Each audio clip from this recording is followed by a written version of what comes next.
There's been a lot. I'm running late today for a variety of reasons, including the fact that we've been having serious conversations about the Sunday service tomorrow, which will happen, but not in person. The campus is not safe and probably won't have power tomorrow anyway. So that's so I'm running late. So looks like chapter 6 is going to be 4 parts. We are going to do part 3 today.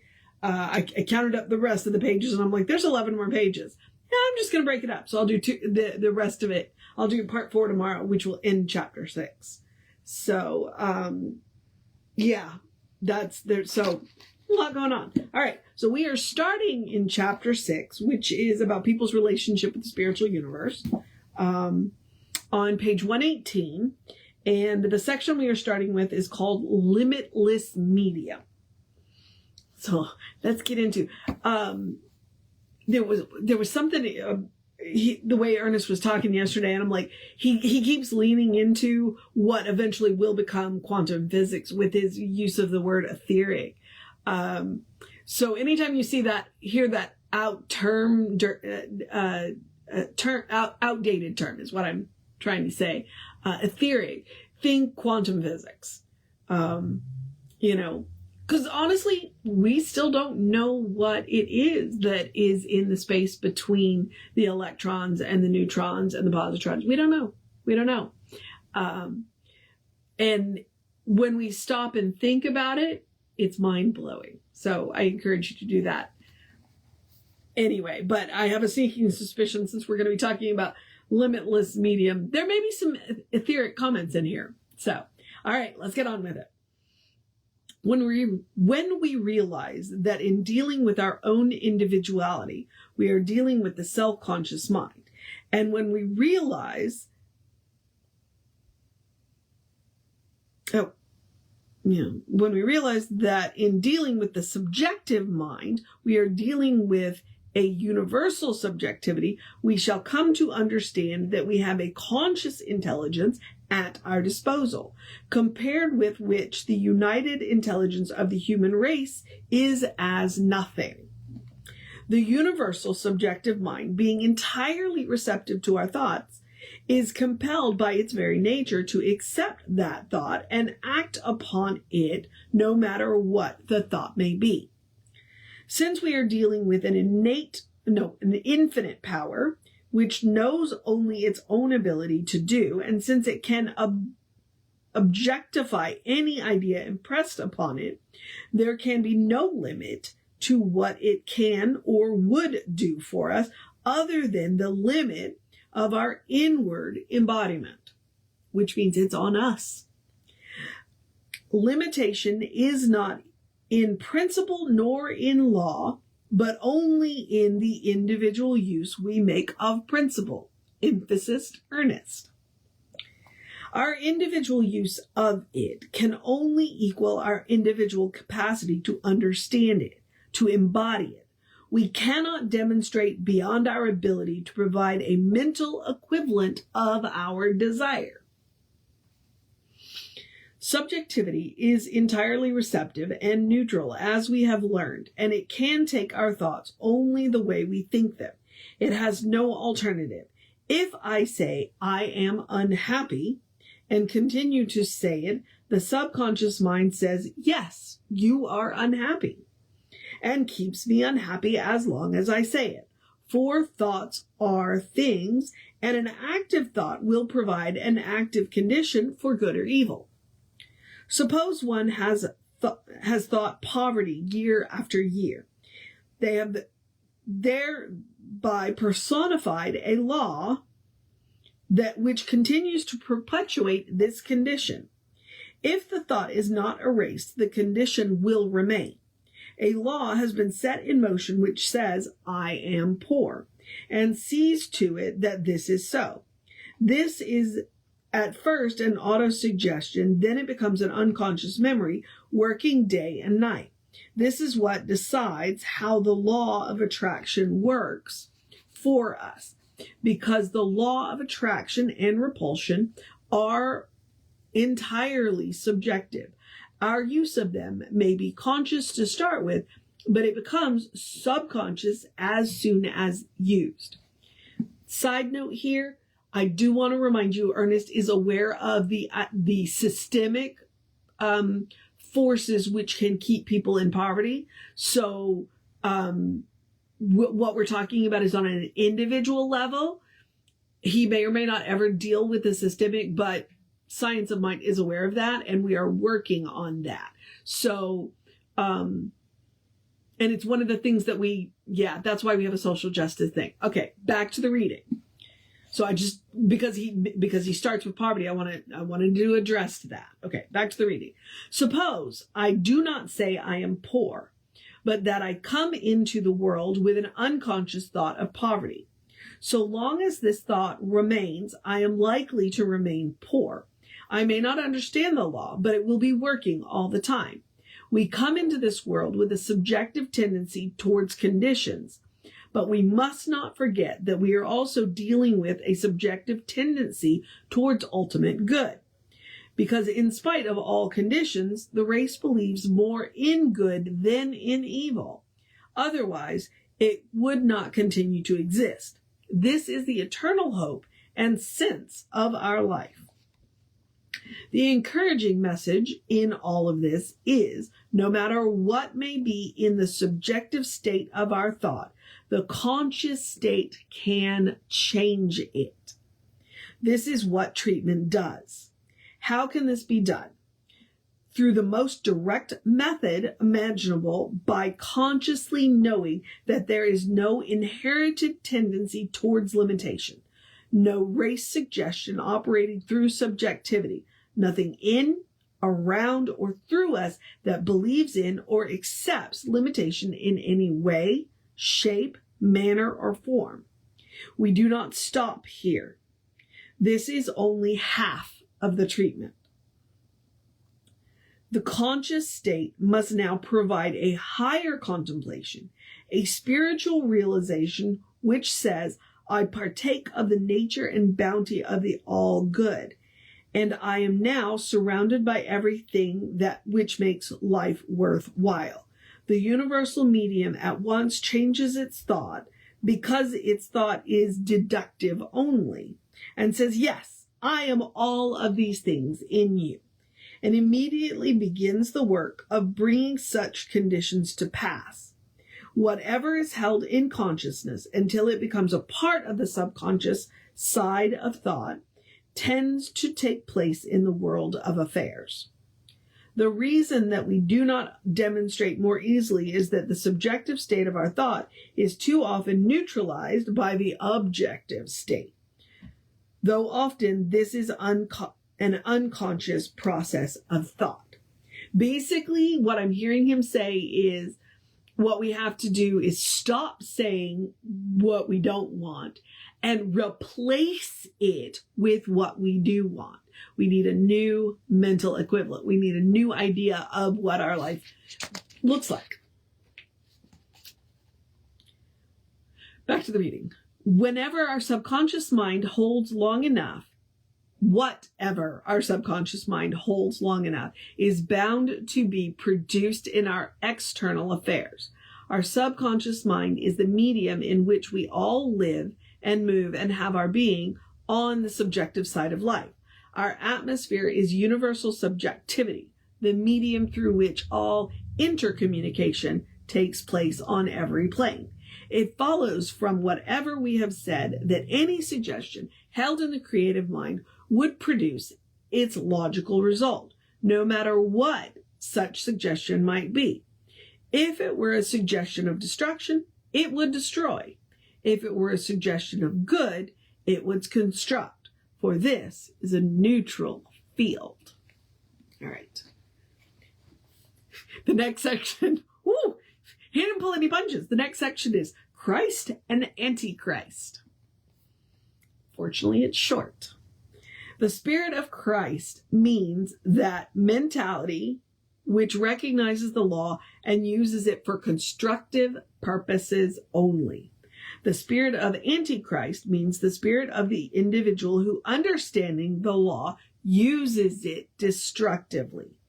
The meaning of the flood or deluge, which is recorded in every sacred scripture we have ever heard of or read, is that a race of people once lived upon the earth who came to understand the psychic or subjective law as being the servant of the spirit.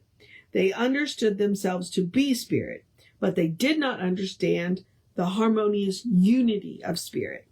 They had arrived at an intellectual concept of the law, a very clearly defined mental concept, but that knowledge was not used for constructive purposes. They used the law destructively. And what happened? The confusion which took place in the psychic world or in the psychic atmosphere of this planet caused the physical correspondence in the form of a deluge or the flood. There have been many controversies about the use and misuse of the power of mind. Some claim that we cannot misuse this power since there is but one mind and it cannot act against itself. This next couple of sentences is all in caps. Emphasis. Mind cannot act against itself, and any person who knows this and knows there is no human mind to destroy is immune from malpractice. Now, what does he mean by that? Hopefully he's about to explain. We need have no fear of the misuse of this law if we protect ourselves by the realization that there is but one ultimate reality, for against such there is no law. We recognize subconscious mind as the great servant of our thought, the medium through which all treatment operate, and the subjective mind we contact within ourselves and nowhere else. Being omnipresent, it is in us. Our use of it we call our subjective mind, but it of itself, it is universal. Basically, as long as we recognize the unity, we shouldn't be able to misuse the law.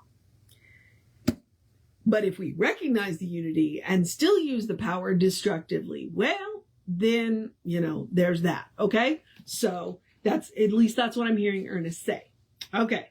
Which the next section is unity. So our teaching is that a person actually has a body, that they actually have a subjective life, and that they actually are a spirit. Body, soul, spirit represent a point where individuality is accentuated in universality. Ooh.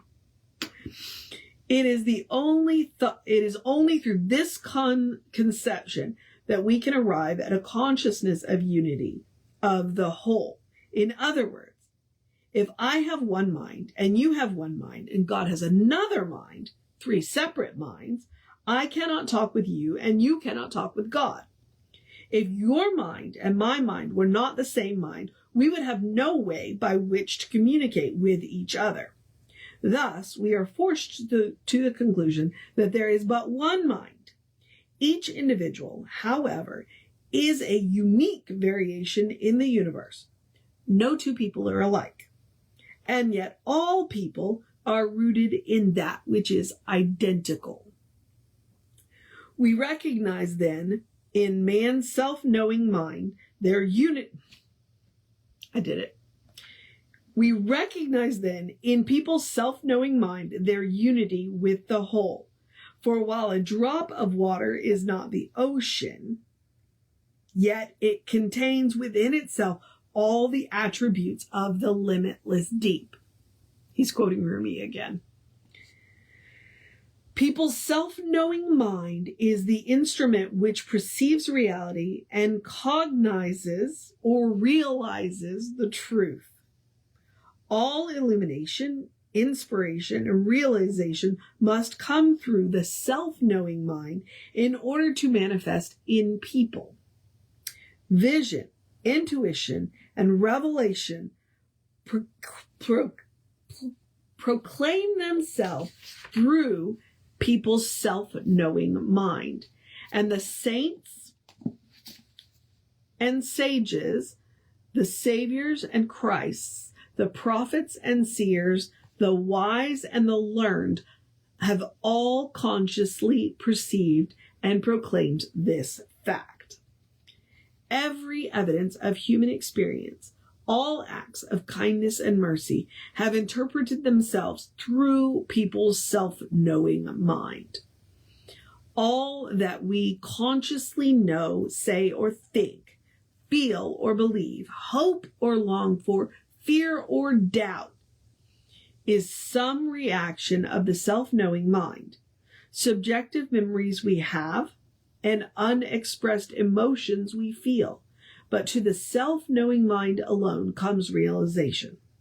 Without this capacity to consciously know, people would not exist as expressed beings, and so far as we are concerned, could not exist at all.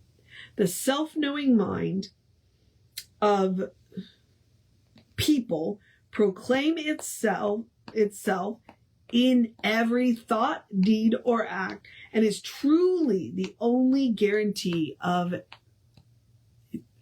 our divinity.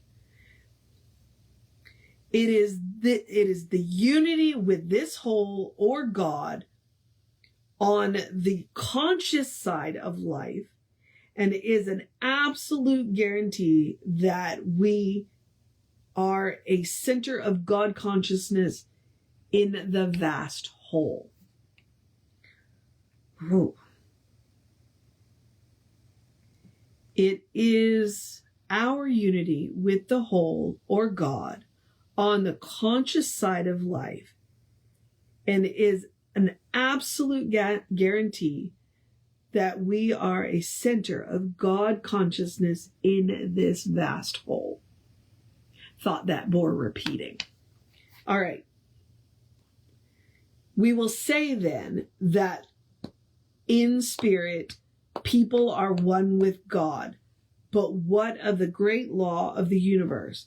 If we are really one with the whole, we must be one with the law of the whole, as well as one with the spirit. Again, psychology has determined the fact to be more than fancy. The characteristics of the subconscious mind of people determine their subjective unity with the universal life, law, and action. In the subjective mind of people, we find a new law obeying their word, the servant of their spirit, the mental law of their being, and the creative factor within them. This is our individual use of that greater subjective mind of the universe, which is the seat of all law and action. Marvelous as this concept may be, it is nonetheless true that people have at their disposal, in what they call their subjective mind, a power which is limitless. People's thoughts become the law of their life through the one great law of all life. Oh my God, that is such an important sentence. Let me say that again.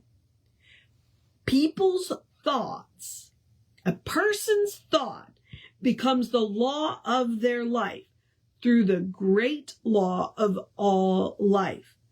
And you wonder why it's so important that we keep an eye on our thoughts. I talk about the trend of our thoughts a lot. This is what we're talking about right here. Because it becomes the trend of our thoughts becomes the law of our life. All right, back to the reading. Sorry. There are not two subjective minds. There is but one subjective mind. And what we call our subjective mind is really the use we are making of this one law. Each individual maintains their identity in law through their personal use of the law. Each is drawing from life what they think into it. To learn how to think is to learn how to live. People, by thinking, can bring into their experience whatever they desire if they think correctly. This is not done by holding thoughts, but by knowing the truth. There is a vast difference. a difference which too few realize.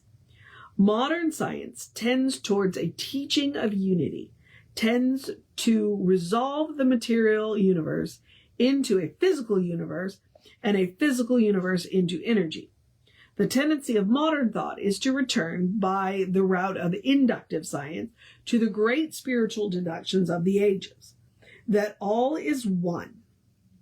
But people are still puzzled, trying to reconcile the world of multiplicity, the objective world of many things, to their belief in the final necessity of unity. Every great spiritual teacher has known that God is one, not two. They have also known that evil exists in the world.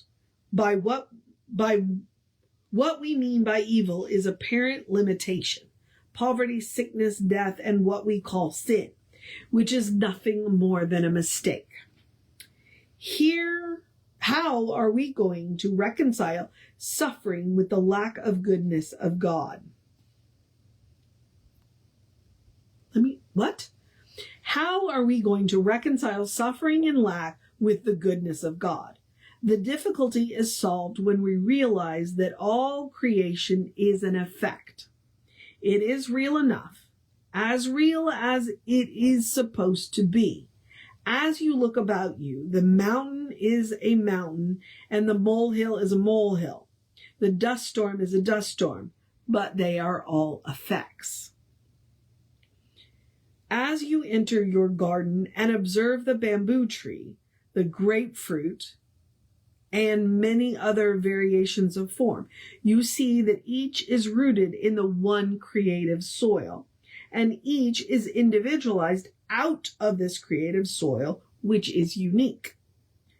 The type maintains its integrity always.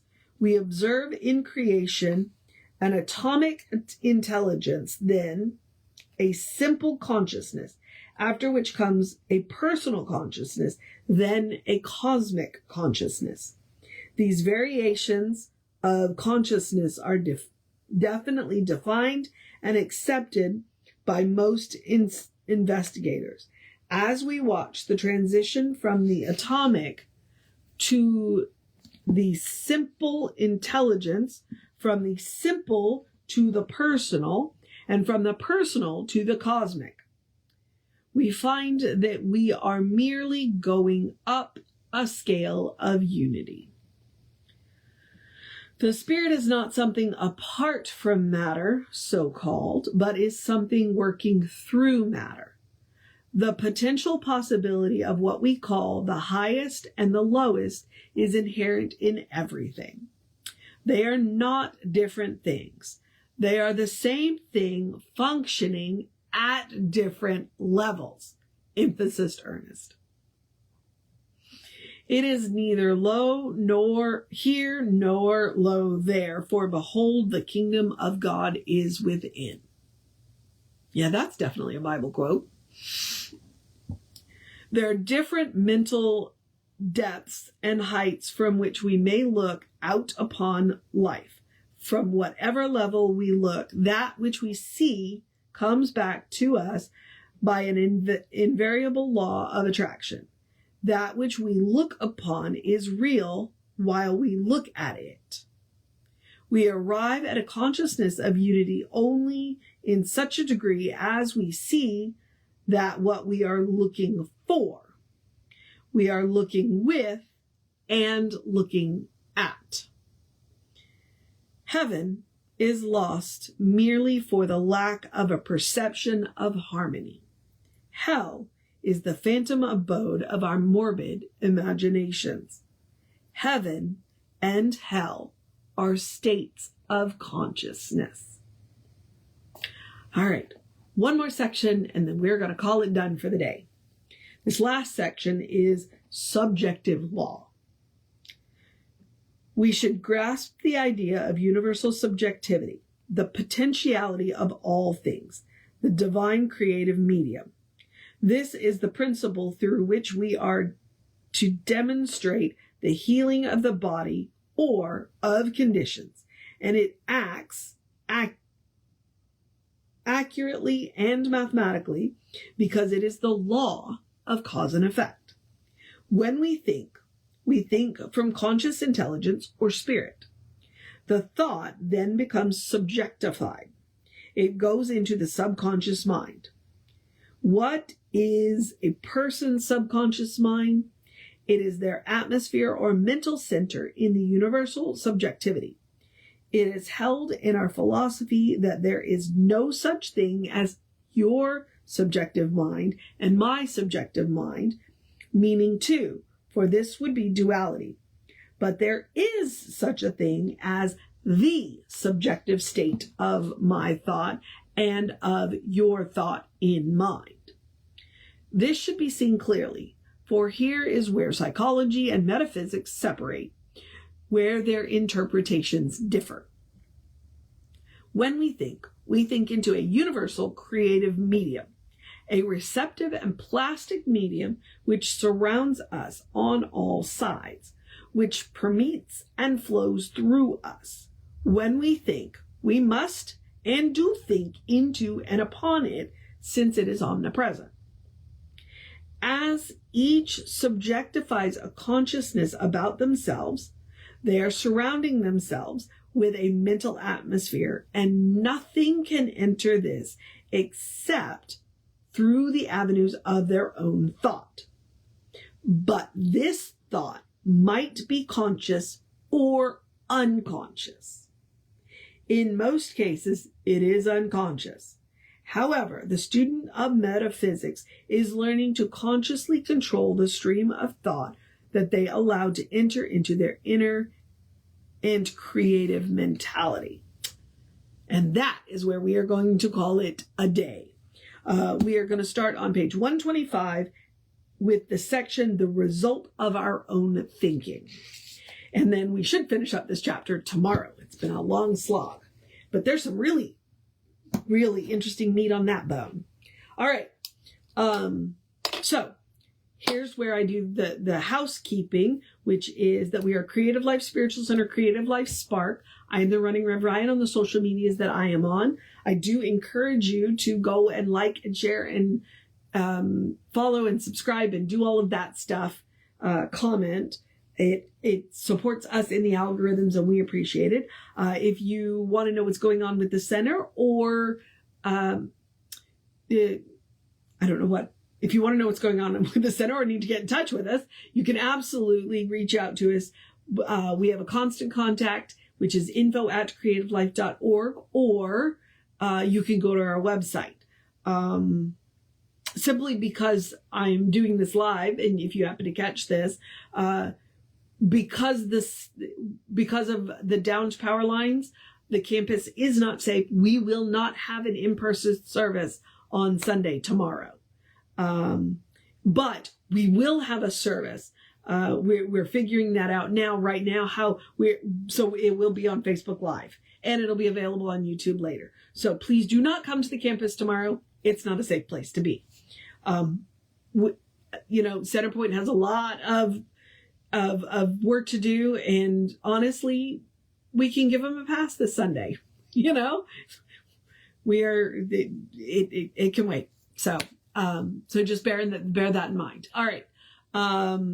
I am going to encourage you to have a great day, a wondrous day, a fantastic day, a magical day, an enchanted day, a wonderful day, an awesome day, an amazing day, a cleanup day, a get stuff done day, a check on your neighbors day, a rest day, a take care of yourself day, a catter day, a go to the park day, a good day. And if that is too much pressure, simply have a day. You are enough just as you are. You are a beloved expression of the divine. You are spirit in motion, God in action, a brilliant spark, a divine spark, a brilliant light, or as Reverend Jesse likes to call us, a godling. Ooh, okay.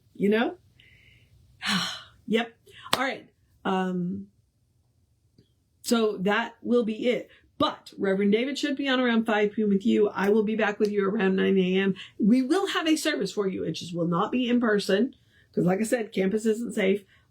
So that it'll happen. Jesse's got to talk, and he is not going to give it. All right, beloveds, take care of yourself. Know that you are loved, and I will see you next time.